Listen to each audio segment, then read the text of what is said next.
안녕하세요. 네, 안녕하세요. 날씨가 많이 춥죠. 네, 많이 좋았습니다. 저도 콧물이 찔끔 나서 옷을 좀 따뜻하게 입고 왔습니다. 자, 교재 오늘 53페이지에 보면 53페이지 중간에 집안 계량 공법이라는 거 할 차례입니다. 집안 계량 공법이요. 자, 정리를 해보도록 하겠습니다. 목들이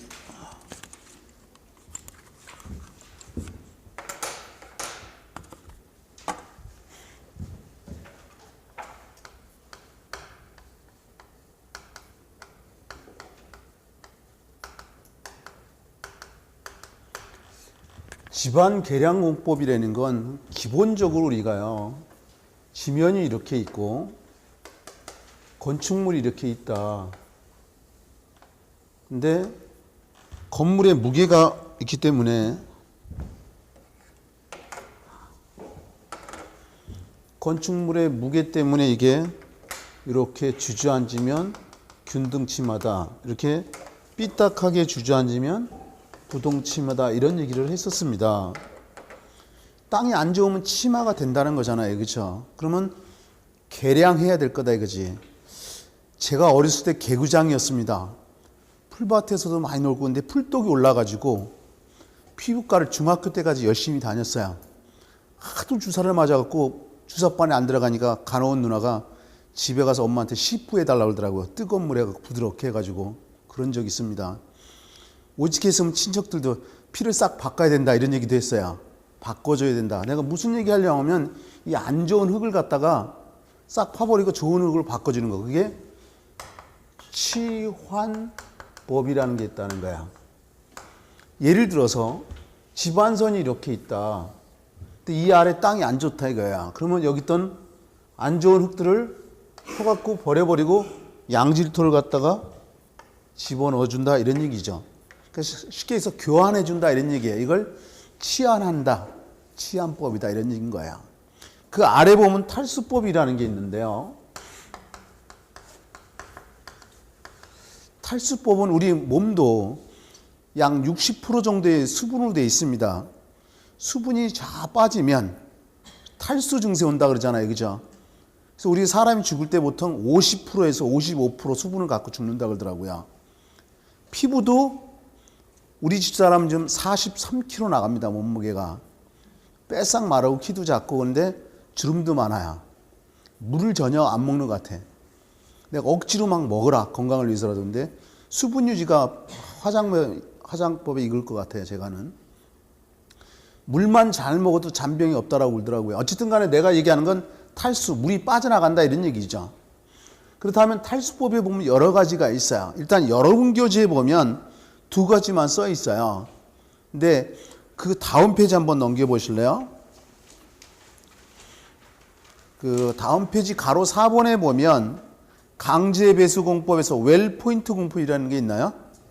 웰포인트 공법도 탈수법이에요. 그래서 여기다가 난 넣으려고 합니다. 웰포인트 공법. 아니 교수님 왜 그거 뒤에 있는 거 여기다 씁니까? 그러면 여기다 넣는 게 좋습니다. 그 이유는 조금 이따 샌드 드레인하고 페이퍼 드레인 비교할 때 여러분이 같이 기억하는 게 좋기 때문에 여기다 넣는다. 여러분 책만 뒤에가 있다. 이제 한번 보자고요. 웰포인트 공법하면 초점이 사질 집안에서 이루어지는 거다. 사질 집안, 모래 집안에서. 간단히 여기다 그림을 좀 넣어보면요, 이런 겁니다. 예를 들어 공사 현장이 이렇게 있어요. 위에서 내려다본 모습입니다. 그러면 공사 현장 내에다가 웰 포인트라는 걸 이렇게 땅 속에 이렇게 박습니다. 이쪽에도 마저 그려본다면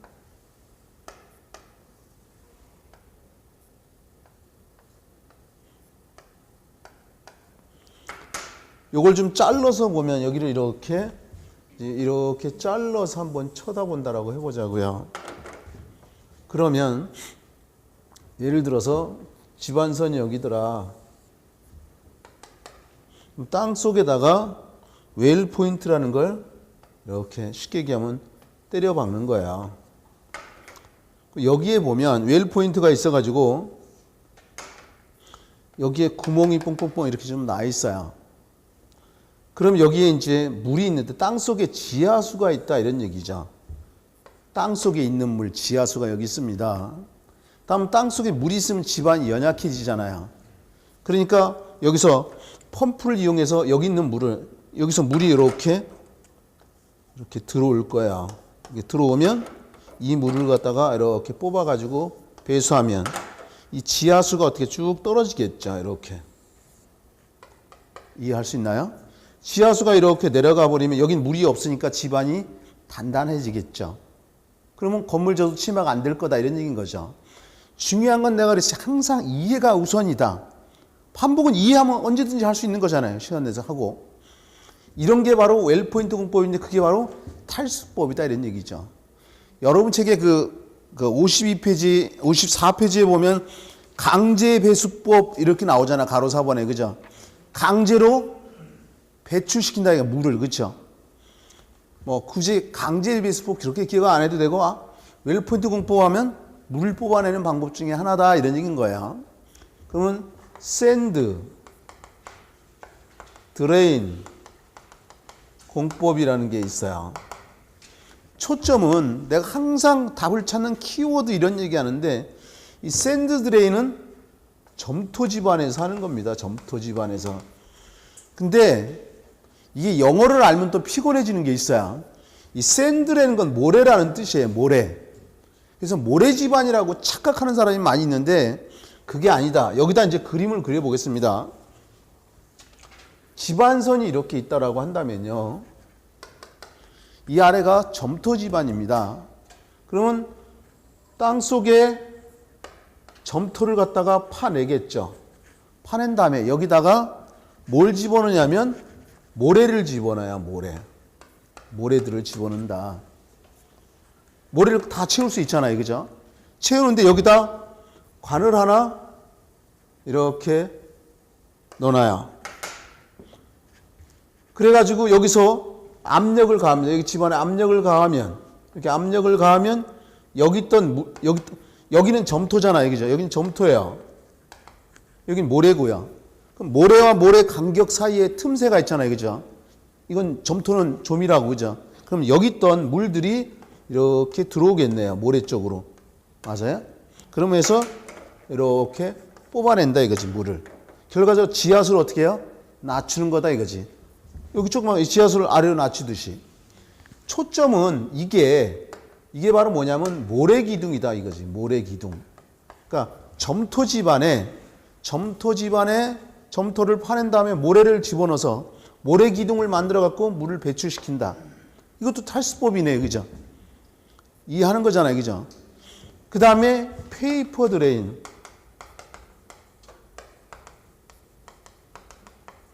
쉽게 얘기하면 여러분들이 컨닝 페이퍼 많이 들어봤잖아요.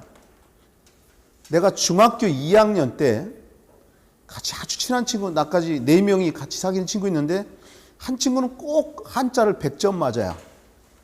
난 100점을 못 맞아. 꼭 100점 맞고 싶어가지고 열심히 했고 조그만 단어장이 있었어요.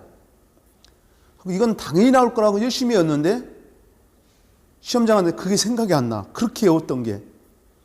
가방 옆에 꼈다. 근데 컨닝을 하다가 걸렸어요. 나이도 많은 선생님인데 컨닝을 제일 잘 잡아낸 선생님인데 걸렸는데 정말 그 초보자가 식은땀 얼마나 흘렸겠어요. 100점 맞고 싶다는 그 의지 때문에. 걸렸더니 어머니 모시고 오라 그러더라고. 근데 어머니 시장에 장사하셨다 그랬잖아요. 어떻게 말해. 근데 없는 형편에 열심히 해서 고생하지 말라고 과외도 시켜주고 그랬는데 과외 선생님한테 얘기했더니 알았다 그러더니 어머니한테 얘기했어. 어쨌든 그런 적이 있는데 내가 대학교에서 강의하면 나도 컨닝 못하게 하잖아요. 자리도 바꾸기도 하고 나는 다른 강의실 가서 보기도 합니다. 어쨌든 간에 페이퍼하면 종이라는 거죠. 그죠? 실제 종이는 아니고 합성수지입니다. 이게 합성수지 같은 건데 여기다가 마저 표현해 본다면 요거 점토를 빼낸 다음에 이것도 점토 집안입니다. 점토 집안. 여기 있던 점토를 뽑아낸 다음에 여기다가 어떻게 해요? 페이퍼를 집어넣는다는 거죠. 우리 물 쏟으면 뭐 하죠? 걸레로 닦기도 하지만 잽싸게 신문지 같은 거 있으면 흡수를 쫙 해내잖아요. 그죠? 그것처럼 이 주변에 있는 물을 갖다 흡수해서 뽑아내는 거. 이것도 역시 지하수를 낮추네. 물을 뽑아내는 거네요. 그죠? 탈수법이다 이것이. 그러니까 탈수법에는 이런 것들이 있다 이런 얘기인 거죠. 그죠? 맞습니까? 근데 이 중에서 초점이 웰 포인트는 뭐예요? 사질 지반이라는 거예요. 그죠? 이런 것들. 이제 교재로 다시 되돌아가서 53페이지에 가보면 탈수법이라는 게 있나요? 거기 보면 샌드 드레인 공법 먼저 나왔는데 연약한 점토질이 지반 중에 투성이 좋은 모래 말뚝 또는 기둥이라고도 하죠. 형성하여 그 위에 하중을 가하면 장기간에 걸쳐 점토 중에 물이 모래 말뚝을 통하여 지상에 배수되어 지반이 안밀 강화된다. 초점은 무슨 지반이에요? 점토 지반에서 물을 뽑아내는 거다 이런 얘기죠. 이게 제일 중요한 키워드예요. 페이퍼 드레인, 샌드 드레인 공법과 원리가 같으나 모래 말뚝 대신에 흡수성이 좋은 종이 말뚝을 사용하여 점토 지반 내에 물을 제거하여 지반의 안밀을 측정한다. 페이퍼가 종이라고 그랬었죠. 그죠? 원래는 합성수지 계통인데 물을 뽑아낸다는 거야. 이제 그 아래 가로 3번에 보면 다진 공법. 다진다는 거, 땅이 여기 좀 먼저 보실래요? 땅이 연약하면 어떻게 진동기라는 게 있어요. 그래서 다다다닥 해서 다져준다. 그 다져준 걸 갖다가 우리가 영어로 바이브로 플로테이션이라고 하는데 모래 지반을 단단하게 다지는 거야. 그 다진 공법에 보면 바이블로 플로테이션 가로 열고 진동 다진 공법 이렇게 나와 있죠. 여기 먼저 보세요. 이렇게 모래 지반이 있는데 입자 간격이 넓어야 그러면 느슨하잖아요. 그러니까 어떻게 위에 더 두들겨주면 공간이 좁아들겠죠. 밀실해지면 단단해질 거고요. 이런 거다. 그래서 거기 지문에 한번 보면 느슨한 사질 지반에서 바이블로 플로르트라는 봉 형태의 진동기를 넣고 진동시켜 모래나 자갈 등을 채워 넣으면서 지반을 개량하는 공법이다. 초점은 사질 지반입니다. 이것도. 다음 페이지에 웰 포인트 공법이라는 거예요. 투수성이 좋은 사질 지반에 작은 우물을 지하수 아래 다수 설치하고 진공 펌프를 이용하여 지반에 있는 지하수를 강제적으로 배수한다. 초점이 무슨 지반이라고요? 사질 지반. 답을 찾는 키워드. 나 같은 거기다 밑줄 그에 내가 왜 점토 지반, 사질 지반 이렇게 했겠어요? 썼다는 얘기는 중요하다는 얘기인 거예요. 그죠? 그 다음에 주입공법이라는 게 나옵니다. 주입시킨다. 잊지 말라고 얘기하면 나는 몰랐는데 우리 집사람이 코가 나섰다 그러더라고. 장모님 닮아서. 그래서 코에다가 필러라는 걸 했다 그러더라고. 필러가 끼움판 이런 거예요. 속을 채웠다 이런 얘기죠. 그죠? 그럼 주입했다. 요즘 보톡스 얘기하잖아요. 그죠? 여성분들 특히 연예인들 많이 하잖아요. 보톡스 맞아서. 너무 많이 맞은 사람 보기 흉하더라고. 그래서 내가 우리 집사람 늘 하는 얘기가 정말 보톡스는 절대 맞지 말아라. 자연스럽게 늙자. 이런 얘기를 하는데 어쨌든 간에 속을 채워준다는 거야. 그러면 주입한다는 게 바로 그 얘기다. 거기 보면 시멘트 주입 공법이야. 연약한 지반에 가는 관을 통해 시멘트액을 주입시켜 지반의 지수성과 강도를 증가시키는 거다. 그러면 여기 좀 한번 볼래요? 이런 거예요. 여기 지반선이 이렇게 있다. 그러면 이 지반선 안에다가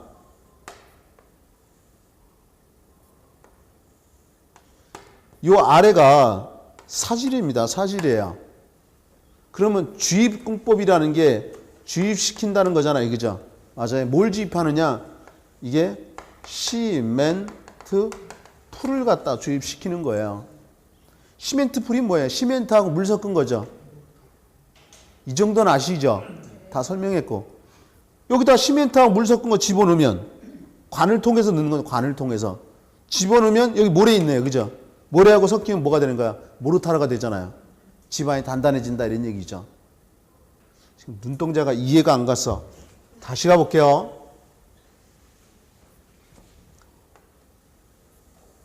지반선이 이렇게 있는데요. 여기는 사질이에요. 사질이 모래입니다. 모래. 모래다. 근데 우리가 시멘트하고 물하고 섞으면 이걸 갖다 우리가 뭐라고 하죠? 시멘트 풀이라고 해요. 시멘트 풀. 마음이 급하면 더 늦어져요. 그죠? 시멘트 풀. 여기다 플러스 모래를 했다 이런 얘기예요. 모래. 그럼 여기까지 다 합쳐져서 우리가 몰탈이라고도 하고 또는 모르타르 이렇게도 부르는 거죠. 모르타르가 벽돌과 벽돌 사이. 예를 들어 벽돌이 이렇게 있다. 그럼 여기다가 모르타르, 시멘트, 물, 모래 섞어서 그죠? 이게 접착제 역할을 하죠. 이렇게 넣고 이런 식으로 싸간다 이런 얘기죠. 맞아요? 그래서 이걸 갖다 모르타르를 나중에 좀 이따 배우겠지만 줄룬이라고도 하죠. 줄룬을 모르타르 그죠? 그러면 이 속에다가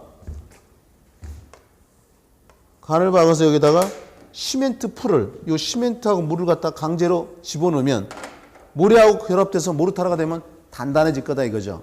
이런 거다 주입공법. 이걸 영어로 이 시멘트 풀을 갖다 주입하잖아요. 이걸 갖다 그라우팅이라고 그래. 그라우팅. 시멘트 풀 주입하는 걸. 그 아래 약액 주입공법. 연약한 집안 속의 약액, 시멘트, 아스팔트, 벤토니아 등을 주입하여 투수 개수를 감소시켜 용수와 누수를 방지하고 집안의 강도를 증진시키는 거다. 시멘트 풀을 넣듯이 아스팔트도 집어넣는 경우 있다 이런 얘기죠. 우리 도로 포장에 아스팔트 쓰이잖아요. 그죠? 단단하게 하기 위한 거죠. 벤토나이트 용액이라는 거 차수벽, 물을 차단하는 역할을 해야 어쨌든 이런 걸 쓴다. 지금 이걸 애우라는 뜻은 아니다. 이렇게 해서 결론적으로 뭐예요? 여기 지금 여기에 보면 다짐 공법이라는 게 있었죠. 맞나요?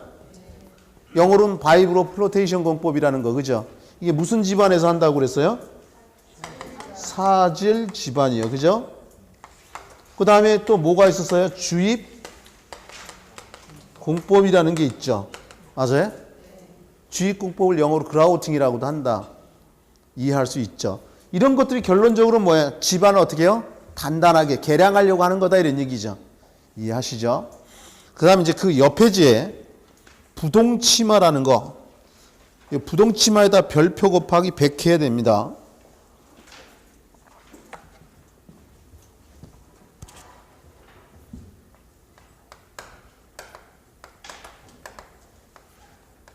치마라는 건 가라앉는다는 거죠. 그죠? 포항 난리 나잖아요. 요즘에. 그죠? 여진 때문에도 그렇고요. 이제 메일에 보니까 내가 종로 방문각에서도 강의하거든요. 근데 한 분이 메일을 보내주셨더라고. 교수님이 설명했던 거 직장에서 얘기하길래 액상화 현상이 뭐냐 해서 쫙 설명해 줬더니 와 이랬다고 너무나 고맙다 그래서 내가 열심히 하시면 멋진 소장님 될 것이라고 내가 메일 답장하고 왔는데 어쨌든 간에 치마 가라앉는다는 거잖아요. 근데 똑같이 주저앉으면 균등 치마, 삐딱하게 주저앉으면 부동 치마 이렇게 부르는 거잖아요. 그죠? 맞나요? 근데 시험에는 요 부동 치마가 시험에 많이 나온다 이런 얘기죠. 별표 곱하기 100까지 해도 관계없다. 뭐 별만 해도 관계는 없지만 어쨌든 간에 부동치마는 알아야 되는데 부동치마가 일어나는 원인이 있고요. 방지법이 있습니다.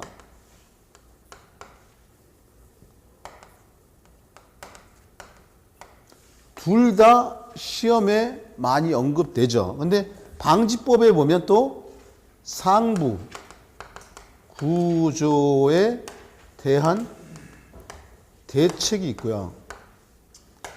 하부 구조에 대한 대책도 있습니다. 이렇게 두 가지가 있는데 이 하부 구조에 대한 대책을 갖다가 우리가 기초 구조에 관한 대책 이런 표현도 써요. 그러면 자 여러분 교재에 그 중간쯤에 보면 그림이 나와 있죠. 있나요? 그 그림이 거기에 보면 10개 정도의 그림이 나와 있을 거야. 그 그림 좌측 상단에 보면 가운데가 이렇게 내려갔죠. 그게 무슨 집안일까요? 점토 집안이라는 거예요. 연약층은 연약층인데 땅이 연약하다는 이거야. 근데 내가 손가락을 눌러서 쑥 들어가면 가운데가 점토를 누르면 쑥 들어가잖아요. 가운데가 약하다는 거지. 그러니까 연약층은 연약층이지만 점토 집안 이런 현상이 생긴다. 그림 안 그래도 되죠? 내가 볼 때 딱 두 분이 눈동자가 이상해.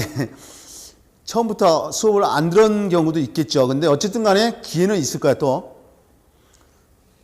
여기다 해보겠습니다. 그냥 가려니까 마음이 찝찝해요. 이렇게 있는데 여기가 요렇게, 가운데가 요렇게 주저앉았다 이런 얘기야. 맞아요? 손가락으로 점토 넣으면 쑥 들어가잖아. 가운데가 약해서 표현했었어요. 근데 반대로 이게 이런 식으로, 이게 지금 이런 경우에 점토 집안이라고 했잖아요. 그죠? 근데 모래 집안 같으면 이 아래가 모래다, 사질이다 그러면 주변이 가라앉는다 이런 얘기죠. 이렇게 이해할 수 있어요? 둘 다 연약층인데 구분이 돼야 된다 이런 뜻이에요. 그 다음에 그 오른쪽에 보면 경사 집안이라는 게 있죠. 여기에다가 좀 저쪽이 공간이 좁으니까 여기다 그리려고 합니다.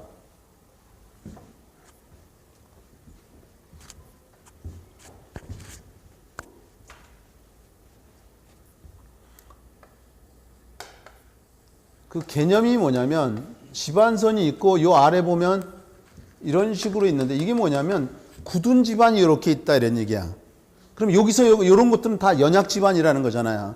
요 깊이가 다르죠. 세월이 가면 이렇게 치마가 되겠죠. 이게 바로 경사 집안이다. 그 다음에 그 오른쪽에 보면 이질 지층이라는 게 나와 있어요. 여기다 넣어본다면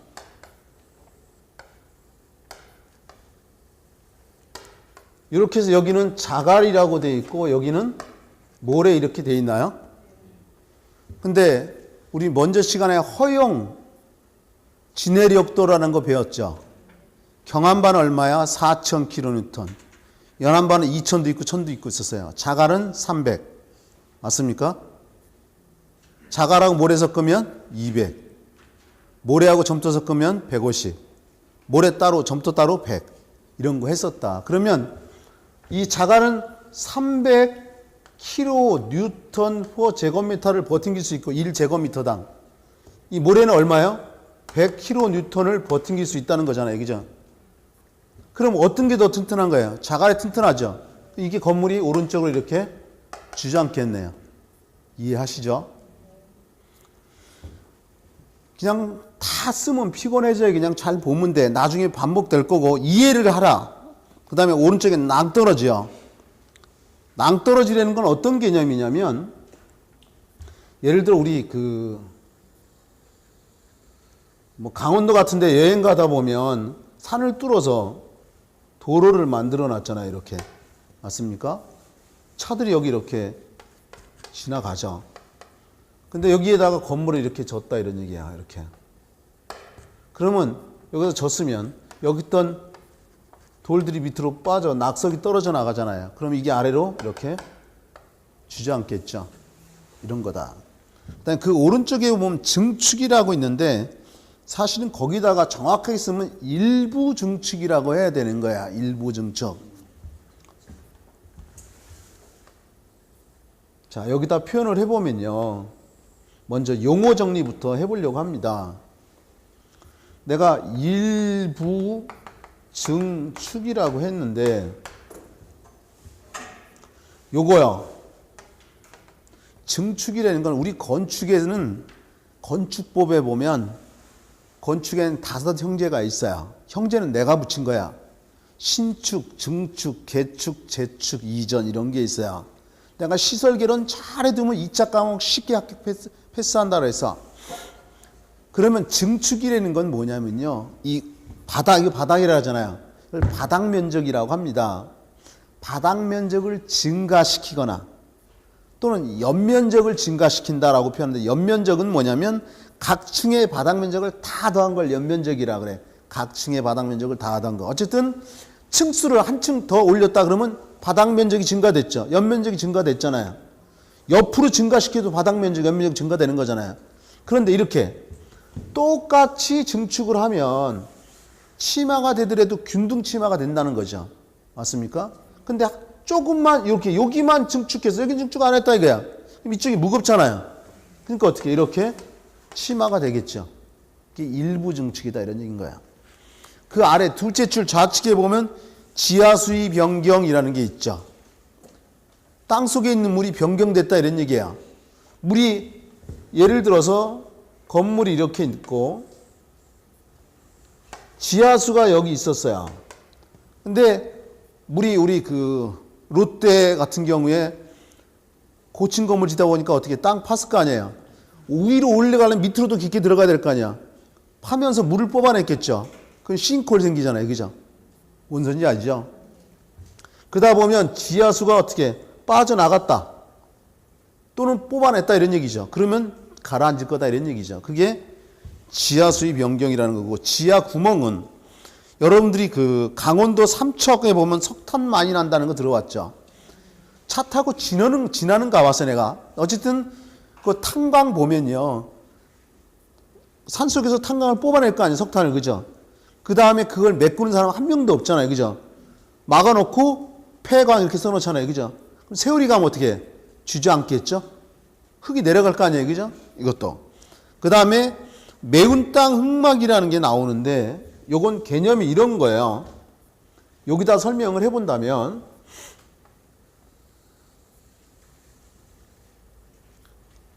여기가 호수입니다. 호수.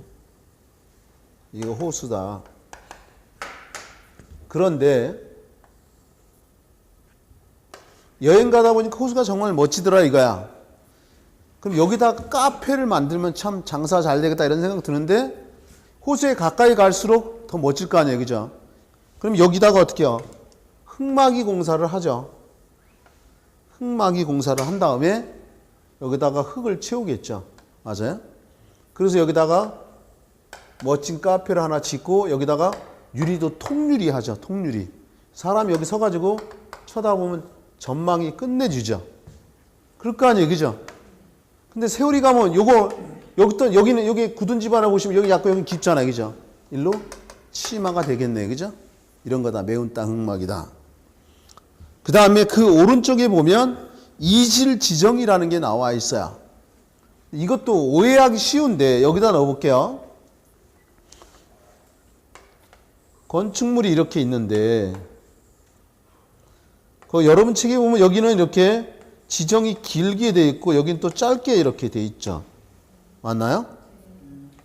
이렇게 있는데 이게 길이가 다르다고 해서 이질 지정이 아닙니다. 왜냐하면 예를 들어 굳은 집안이 이렇게 있을 수 있잖아. 이렇게. 얘가 굳은 집안이야. 그럼 여기는 굳은 집안까지 때려 박아야 될 거 아니야. 지짐할 때. 여기는 여기까지. 그죠? 맞습니까? 길이가 다르다고 해서 이질 지정이 아니다. 이 이질 지정은 요 이자가 다를 이자예요. 다를 이자. 그러면 예를 들어 이런 거죠. 이거는 기성 콘크리트 말도라고 이건 나무 말도겠다. 그러면 안 된다는 거야. 뭐 다 철근 콘크리트 했다. 기성 콘크리트 말도겠다. 그럼 다 똑같이 해야 된다 이거야. 이게 이질 지정이다. 이해할 겁니다. 그 다음에 일부 지정. 이것도 당연하겠죠. 건축물이 이렇게 있는데 지정을 하면 다 해야 되는데 일부만 이렇게 했어. 여기만 이렇게. 그러면 여긴 됐어요. 안 내려가지만 여긴 내려갈 거다 이거지. 일로 내려갈 거다 이런 얘기죠. 이런 것들이 부동치마가 일어나는 원인이 된다 이런 얘기죠. 이제 그 아래 보면 부동치마에 대한 대책인데 여기 한번 보시면요. 여기다가 건물이 이렇게 있습니다. 그럼 앞에서 이미 다 얘기했던 거야 내가. 요 집안선을 기준으로 해서 요 위로는 무슨 구조예요? 상부 구조죠. 요 아래로는 무슨 구조예요? 하부 구조라고 하죠. 하부 구조. 이 하부 구조를 갖다 우리가 기초 구조 이런 표현도 쓴다라고 얘기했었어요. 그럼 대책이 책 보기 전에 상식적으로 보자고. 이 집안선이 상부 구조에 대한 여기 보면 원인 얘기했고 방지법에 상부 구조, 하부 구조에 대한 대책이 있잖아요. 그렇죠? 상부 같은 경우는 어떻게 하면 될까요? 이 건물의 무게를 어떻게 해요? 가볍게 하면 되죠. 경량화 시키면 되잖아요. 이해하십니까? 또 일체식 구조.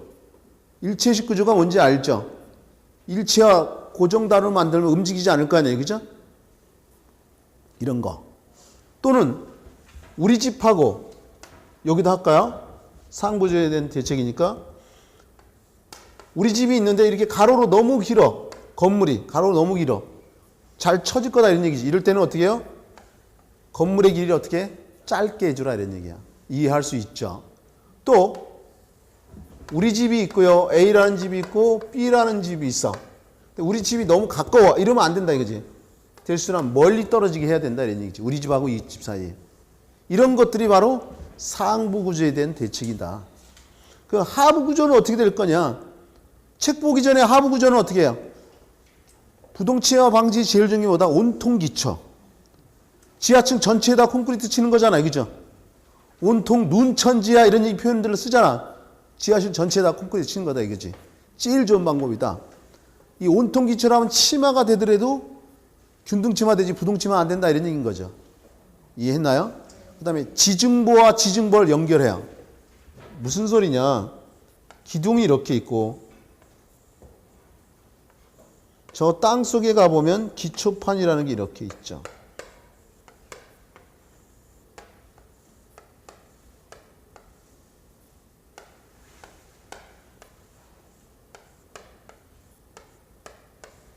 자, 이게 기둥이고 이게 기초판입니다. 그러면 만약에 따로따로 돼 있다면 이게 독립기초잖아요. 그죠? 여기다 큰 힘이 내려오면 이게 내려가면 부동치마 생긴다 이런 얘기지. 그래서 여기다가 서로 이렇게 볼을 갖다가 이렇게 연결해줘요. 근데 이 보가 집안선 아래에 있기 때문에 이 보를 갖다 우리가 지중보라 그래. 지중보. 땅 속에 있는 보. 설치하면 이게 내려가려고 할 때 딱 잡아주니까 안 내려가겠네요. 그죠? 이런 것들이 대책이다 이거지. 한 김에 그러면 여기다가 한 김에 명칭을 좀 알아보면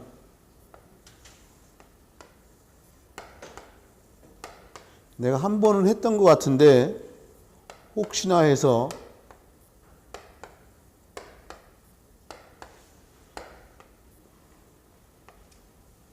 여기가 집안선입니다. 그럼 여기가 지하층이고 여기가 1층이고 여기는 2층이다 이런 얘기죠. 그러면 이 수직구조는 기둥이잖아요. 그죠? 기둥. 기둥을 영어로 칼럼이라 그래요. 그래서 C1이다. 여기는 1층이니까 1C1 이렇게 붙입니다. 이거나 기둥 크기가 똑같고 철근도 똑같아. 그럼 이것도 당연히 C1이잖아요. 그죠? 여기 몇 층이? 2층이니까 2C1 이렇게 남발을 매긴다. 이거 똑같다 그러면 이것도 1C1 이거는 2C1 이렇게 남발을 매겨야. 근데 기둥과 기둥을 잡아주는 이런 것들을 갖다가 우리가 큰 보라 그래. 기둥과 기둥을 잡아주는 보. 근데 큰 보인데 큰 보는 영어로 우리가 가더의 약자인 G자를 써서 G1.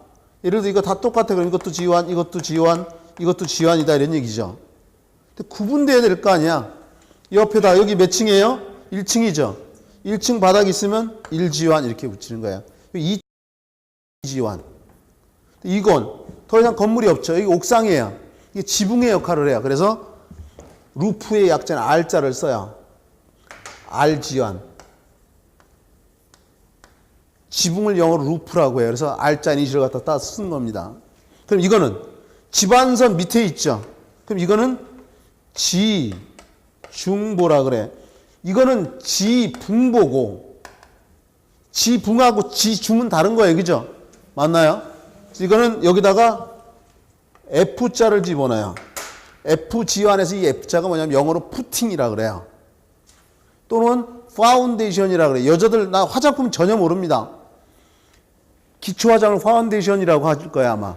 그쵸? 맞나요? FG1이라고도 하고 여기다가 B자를 넣어서 PG1이라고 돼요. 이때 B자는 베이스의 약자입니다. 어쨌든 내가 하는 건 설계 도면에 보면 이렇게 표현한다 이런 얘기야. 약속된 거고. 그죠? 그럼 이제 지중보가 뭔지 해결됐어요. 이제 교재로 들어갈 겁니다. 55페이지 맨 아래 보면 부동치마에 대한 대책이라고 해서 집안에 대한 대책이라는 게 있는데 보기만 할 겁니다. 집안이 연약할 경우에는 정기적 고결법, 모래 지정, 웰포인트 공법, 시멘트풀 주입공법, 가로 열고 영어로 그라우팅 등으로 속다지기, 물빼기, 고결 치환 등이 처리한다. 그런가 보다. 이제 그 아래 가로 2번에 기초구조, 하부구조에 대한 대책이 있네요. 기초를 굳은 지방까지 지지하도록 한다. 마찰 말뚝 사용하고 3번에 지하실을 설치한다. 이게 온통 기초 얘기하는 거죠.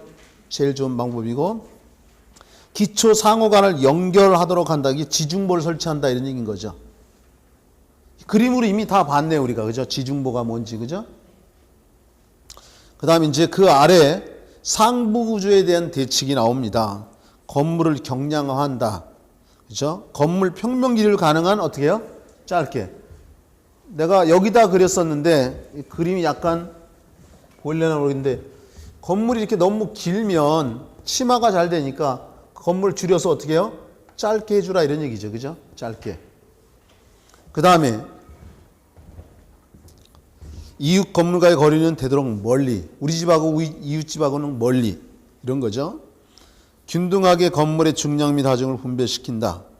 균등하게 한다는 얘기는 치마가 되더라도 균등 치마가 된다는 거지 부동치마 안 된다 이런 얘기네요. 그죠? 건물을 일체식 구조로 강성을 높인다. 다 이해할 수 있을 거다. 그 아래 싱크홀이라는 게 있는데 중요치 않다. 대신에 요즘 포항 지진 났으니까 우리 시험에도 건축 관련된 시험은 다 지진 얘기가 나올 거야. 그죠? 그렇지 않겠습니까? 여러분이 출제위원이라도. 그죠? 우리 재진, 면진 얘기했었잖아요. 그죠? 내진 구조가 뭔지. 그 다음에 여유되는 사람 문제 풀어보시고 난 처음 공부한다 그러면 안 풀어도 관계없습니다. 다음 파트는 풀어야 되겠지만 그 다음 페이지 63페이지 조적식 구조로 들어가려고 합니다. 63페이지의 조적식 구조야.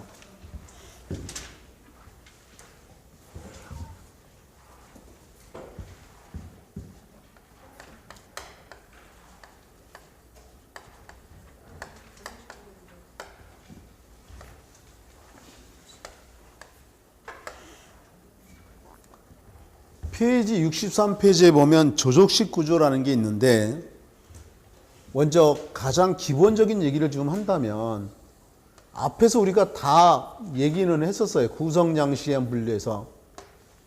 지금 확인 단계인데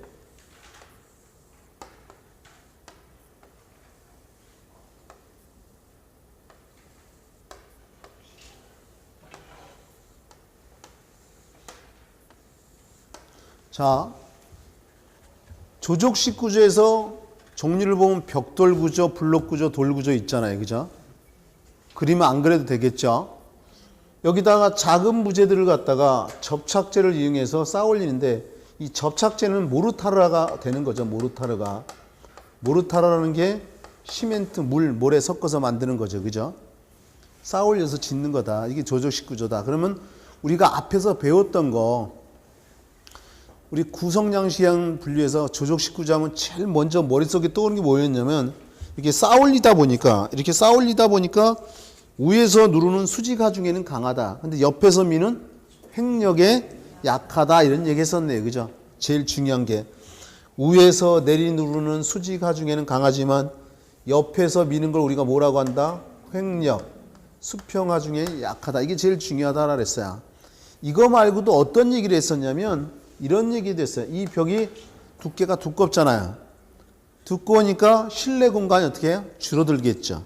맞습니까? 또 외부하고 내부하고 온도 차가 커요. 그럼 결로가 잘 발생긴다. 결로가 뭐야?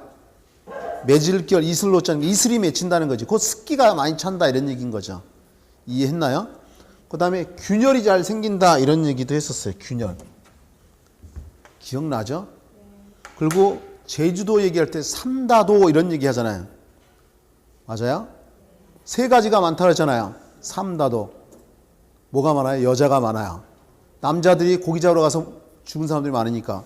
그 다음에 바람도 많아요. 그죠? 그 다음에 돌도 많아요. 그러니까 돌 싸서 담장을 만들어서 바람을 차단하잖아요. 그러니까 내풍적이다 이런 얘기를 하고 싶은 거야. 이해할 수 있겠죠? 그럼 교재로 들어가 보자. 63페이지에 중간에 벽돌 구조 특성이 나오는데요. 장점이 내화 내구적이다. 불에 안 탄다 이런 얘기죠. 수명이 길어진다 이런 얘기죠. 그 다음에 견고하고 외관이 장중미려하다. 방한 방서적이다. 추위에도 강하고 더위에도 강하다 이런 얘기죠. 이 벽의 두께가 두껍기 때문에. 그죠? 다 했던 거예요 이거 앞에서. 그 다음에 단점은 벽체에 습기가 차기 쉽고 지진 바람 등 횡력에 약하고. 이게 제일 중요한 키워드죠. 내가 이런 얘기했어. 지진의 힘. 지진의 힘이 10개면 9개는 좌우로 오는 힘이고 하나만 위아래로 오는 힘이다. 그래서 지진하면 곧 횡력을 얘기한다. 횡력에 약하다는 거. 벽체에 균열이 생기기 쉽다. 이 단점 중엔 2번이 제일 중요한 지문이다. 이걸 이용해서 답이 많이 됐으니까. 벽 두께가 커지기 때문에 실내 줄어들고 건물의 무게는 무겁고 이런 거죠. 다음 페이지 넘겨보시면 벽돌의 특성이라는 게 있는데 그 중에 가로 2번에 보면 벽돌의 크기라는 게 나옵니다. 벽돌의 크기가 나오는데 여기다가 한번 넣어 보겠습니다.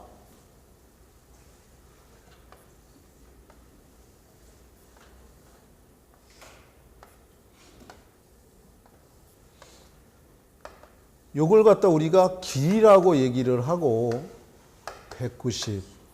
여기서 여기까지를 너비라고 하고 90. 여기서 여기까지를 두께라고 하고 57 이렇죠. 이게 표준형이에요. 표준형. 뭐 옛날에는 장려형이라고도 했었어요. 장려형 또는 신형 이런 얘기도 했었고. 기본적으로 알아야 될 거고 이제 그 아래 두 번째 보면 내화벽돌이라는 게 나옵니다. 내화벽돌. 내화벽돌 그러면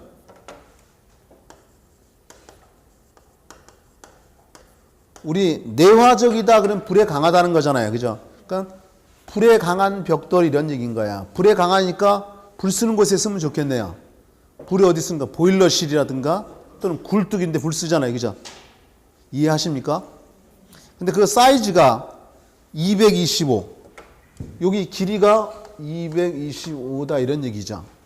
그 다음에 너비가 보면 109 나와 있죠. 그죠? 여기 너비가 109. 그 다음에 두께 같은 경우에는 60 이렇게 나와 있어요. 그죠?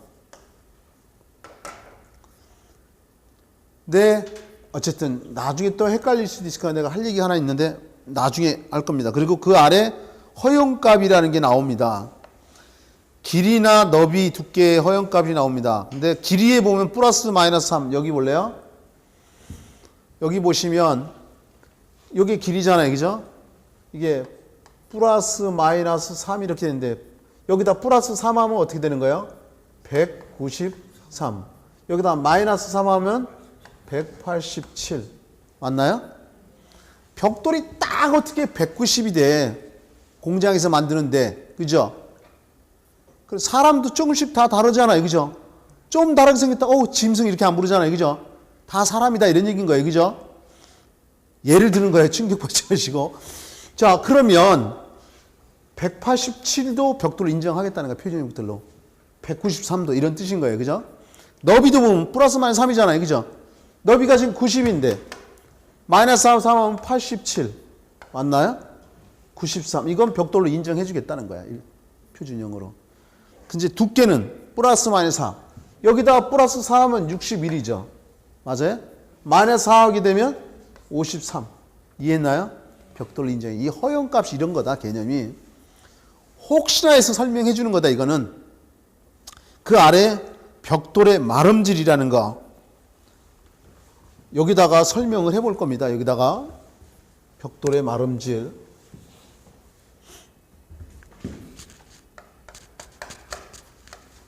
마름질은 시험에 등장도 하지만 이걸 알아야 다음 벽돌 쌓기 방법을 이해할 수 있어요.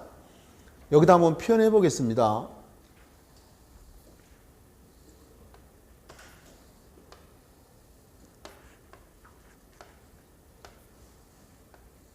우리가 그런 표현하죠. 온전하다. 온전하다 이런 표현 쓰잖아요. 정상적인 벽돌, 이걸 갖다가 온장 이렇게 부르는 거, 온장. 근데 이렇게 해서 이게 온장이라고 했을 때 이거 반을 갖다가 이렇게 잘라가지고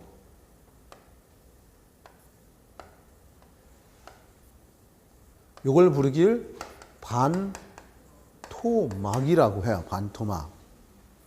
그러면 여기 좀 볼래요? 얘기해봐야 도움이 안 돼요. 여기 보면 돼요.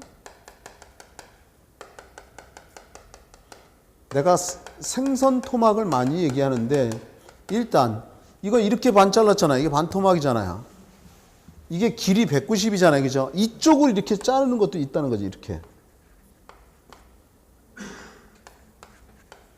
이럴 때 이걸 반절이라고 불러요. 반절. 그래서 여러분이 구분할 때 생선 토막도 올리면 돼. 갈치 자를 때 짧은 쪽으로 자르잖아요. 그죠? 고등어도 짧은 쪽으로 자르죠. 가끔 내가 우리 집사람 신부를 하면 고등어 뭐 두껍게 하면 빨리 안 익는다고 얇게 썰어 4토막 내달라고 그래요. 가서 시키는 대로 내가 장 받아 줘야 이해할 수 있죠. 토막, 반토막. 그럼 요번에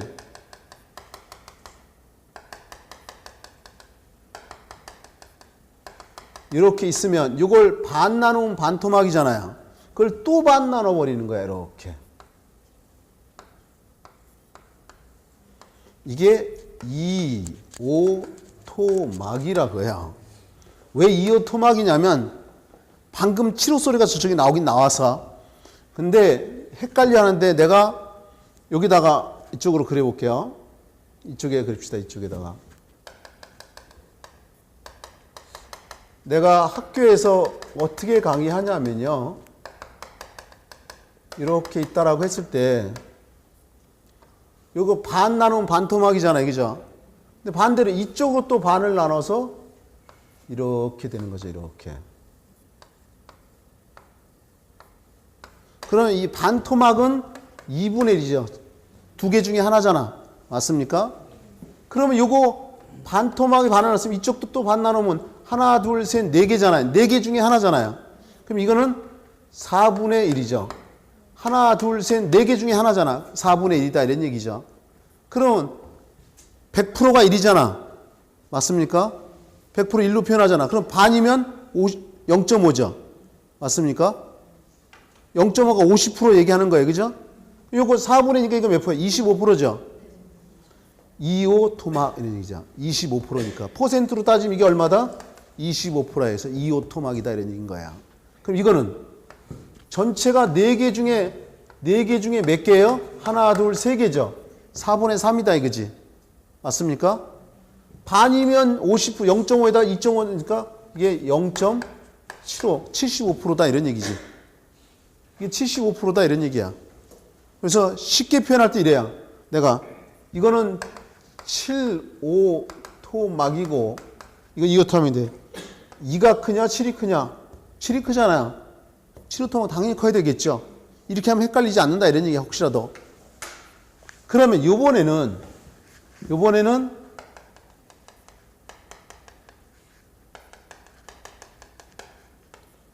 이렇게 벽돌이 있다라고 했을 때 이렇게 반 나누면 이게 반 토막이잖아요. 그죠? 근데 이렇게 또 잘라버려요. 이렇게. 그러면 욜로도 반, 욜로도 반, 욜로도 반이잖아요. 그죠? 그래서 반이잖아요. 그래서 절 이렇게 불러요. 이해할 수 있나요? 그럼 조금 있다가 벽돌 쌓기라는 걸 배워요. 영국식 쌓기, 화란식 쌓기, 뭐 미식 쌓기, 불식 쌓기 등등. 근데 내가 원하는 건 최소한 여기에 7호 토막, 2호 토막, 반절이 뭔지는 구분할 수 있어야 돼. 이런 용어가 좀 이따 벽돌 쌓기 등장하니까 이해할 수 있죠. 이 자체를 그림 그려놓고 몇 토막, 무슨 토막, 뭐 명칭을 물어보는 경우도 있지만 이걸 알아야 된다. 이제 그 아래 벽돌의 종류 얘기가 나옵니다. 벽돌의 종류 얘기가 나오는데 처음에 보면 보통 벽돌이라는 게 나와요. 그 지문에 보면 보기만 할 거야. 점토와 모래, 석회를 혼합하여 구운 벽돌이다. 그다음에 그 중에는 붉은 벽돌, 가로 열고 적색 벽돌 또는 빨간 벽돌이라고도 하는데 완전 연소하여, 연소는 타는 거잖아요. 완전 연소하여 구운 벽돌이고 검정 벽돌은 불완전 연소하여 구운 벽돌이다. 그러면 그 아래 기타 벽돌이요. 콘크리트 벽돌, 시멘트와 골재를 혼합하여 성형 지성한 거다. 당연히 이게 콘크리트 벽돌인 거죠. 근데 이제 우리가 좀 눈여겨봐둬야 될 거는 일단 그 아래 이형 벽돌이라는 거야. 그 지문 보기만 합니다. 특수구조물에서 사용할 목적으로 만든 벽돌로 출입구, 창문, 벽의 모서리, 아치 등에 싼다라고 했는데 여기다 넣어볼게요. 여기다가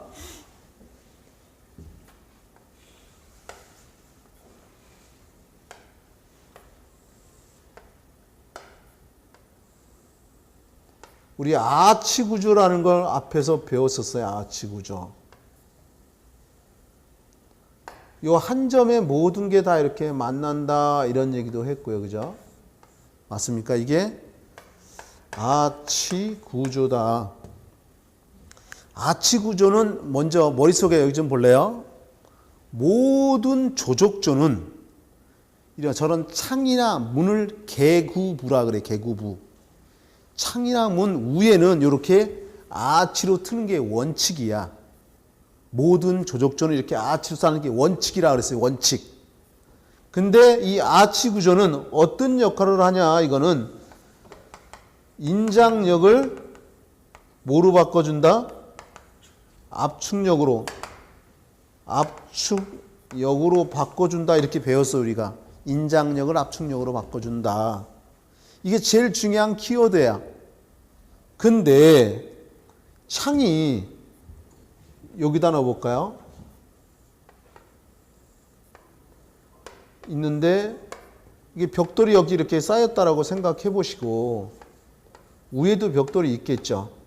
벽돌이 쌓였다라고 해보고 위에서 이렇게 힘이 누르면 이렇게 휘어지려고 할 거 아니에요. 그죠? 맞아요? 요 하부에 인장력이 생겨요. 인장력. 이해가 안 가는 눈빛이 있으니까 여기다가 한 번만 더 해보려고 합니다. 자, 이게 보가 돼도 되고 건물이 돼도 관계없습니다. 밑으로 이렇게 버팅기고 있다. 이런 걸 단순보라고 하는데 내 손이 벽이나 기둥이라고 생각하시고 마이크는 보라고 생각하세요. 큰 힘을 들면 이렇게 들리는 거예요. 이 단순보입니다. 근데 이거를 갖다가 반 나눠서 이거를 중, 립, 축이라고 하고요. 위에는 당연히 상부, 아래는 하부 이렇게 불러요. 근데 위에서 큰 힘으로 누르면 알아도 봐야 돼요. 큰 힘으로 누르면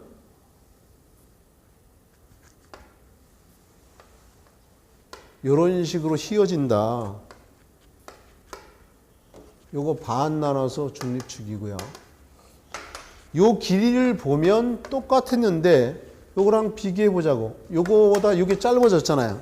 짧아졌다는 얘기는 양쪽에서 이렇게 미는 압축력이 작용했다는 거예요.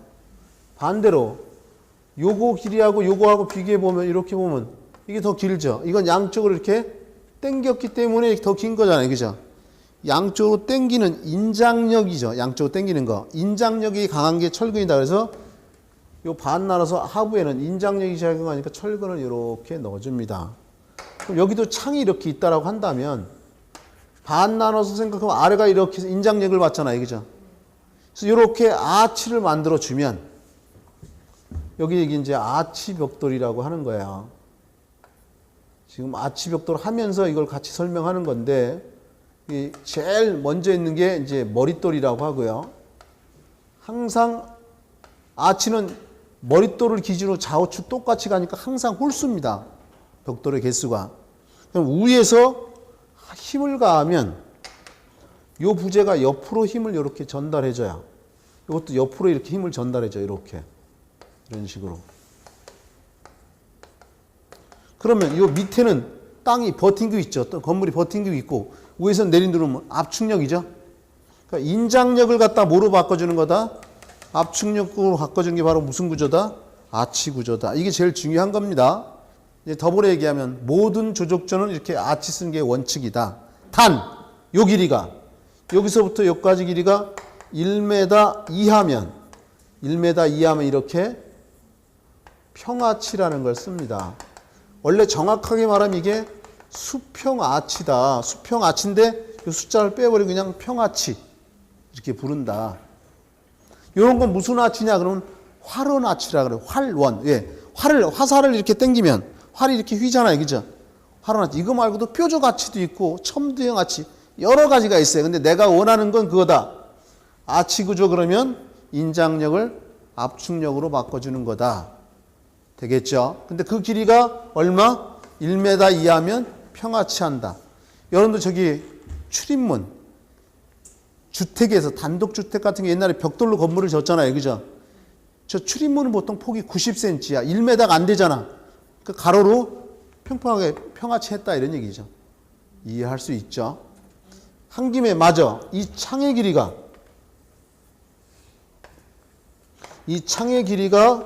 1.8m 이상이면 뒤에 다 나와요. 미니네가 복선 가는 거야. 이 창의 길이가 1.8m 이상이면 여기다가 위딘방이라는 걸 두는데 밑에 두면 미딘방, 위에 두면 위딘방이에요. 이걸 갖다가 철근, 콘크리트로 만들어줘야 되죠. 위딘방을. 이 소리는 철근 콘크리트 이 안에 철근이 이렇게 들어간다는 거잖아. 맞나요? 근데 어디에 들어가야 돼, 철근이? 밑에 하부에 들어가야 되겠죠. 이런 거. 그러면 이제 다시 교재로 갈 거야. 그 이형 벽돌 얘기하면서 여기까지 온 거야. 이형 할 때 그 이자가 다를 이자야. 그러니까 형태가 다른 벽돌 이런 거잖아요. 그죠? 여기 좀 보세요. 우리 보통의 일반 벽돌은 이게 정상이잖아. 그럼 아치 벽돌은 이걸 갖다 이렇게 깎은 거야. 쉽게 얘기하면 이렇게.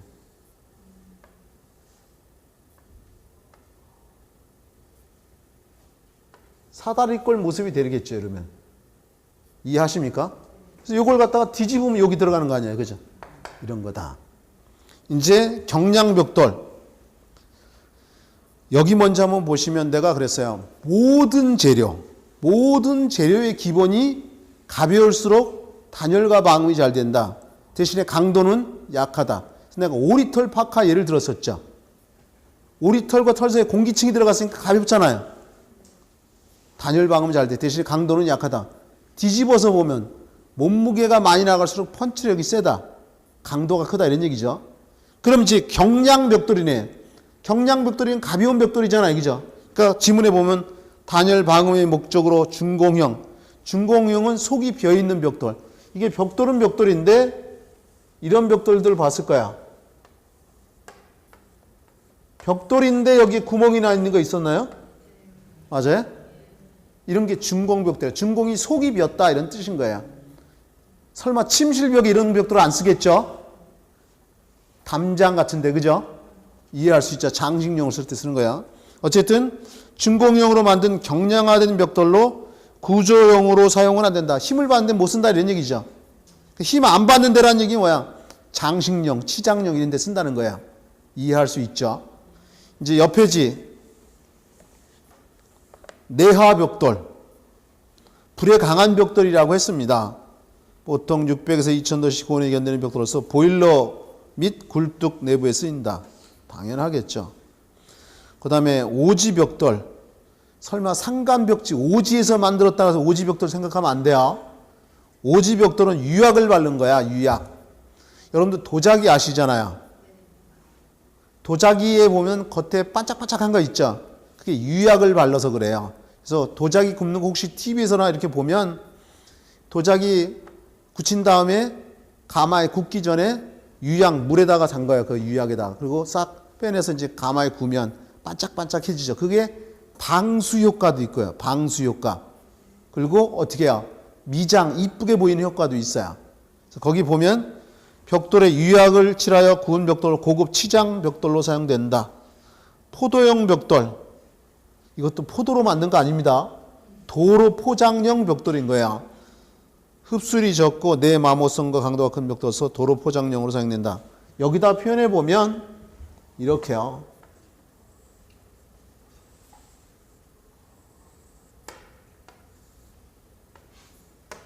여기는 자동차가 다니는 차도입니다. 차도.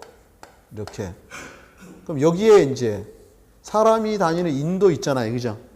여기 이렇게 깔잖아요. 이게 포도형 벽돌이다. 그러니까 가끔 이 도로 같은 게 울퉁불퉁 해가지고 막 걸려서 넘어지기도 하고 그러잖아요. 비 오면. 그죠? 기억나죠? 이게 도로 포장용 벽돌이다. 그러면 당연히 비가 왔을 때 물을 잘 흡수해낼 수 있어야 될 거잖아. 그죠? 잘 다루면 안 되잖아요. 그죠? 그래서 거기 보면 내용이 그렇게 나옵니다. 흡수율이 적고 내 마모성과 강도가 큰 벽돌로 도로 포장이다. 흡수율이 크다는 얘기는 거꾸로 흡수율이 크면 빈틈이 많다면서 물을 많이 흡수한다는 거잖아. 흡수율이 적어야 된다는 얘기는 빈틈이 없어야 흡수율이 적어지는 거죠. 그리고 어떻게 해야? 내가 그랬잖아. 모든 재료의 기본이 가벼울수록 단열과 방음이 잘 된다. 거꾸로 하면 무거울수록 강도가 크다 그랬었죠. 그러면 흡수율이 적다는 얘기는 뭐야? 빈틈이 적다는 거잖아. 무겁다는 거잖아. 그럼 강도가 크다는 얘기인 거죠. 그죠? 이해하십니까? 다시 여기 좀 볼래요? 다시. 벽돌 안에 빈틈이 많아. 그럼 가볍겠죠? 그래서 빗물이 잘 들어올 거 아니야. 가볍다는 얘기 강도가 약하다는 거잖아요. 그럼 거꾸로 빈틈이 없어. 그럼 빈틈이 없으면 물이 못 들어올 거 아니야. 무거울 거 아니야. 강도는 커질 거고. 정리되는 거잖아요. 그죠? 모든 재료의 기본이 다 이렇다. 그러면 정리하죠. 마지막으로. 아, 교수님 다 알면 좋겠지만 좀 골라주세요. 그러면 알아야 될 게 경량벽돌하고 내화벽돌. 이 두 가지는 좀 잘 눈여겨봐라. 체크해서. 경량벽돌하고 뭐야? 내화벽돌. 가끔 미친 척하고 포도형 벽돌도 언급이 되긴 하지만 이 정도. 그 다음에 이제 그 아래에 모르타르 얘기가 나오는데 1시간이 지났으니까 좀 쉬었다가 다시 하려고 합니다. 좀 쉬자고요.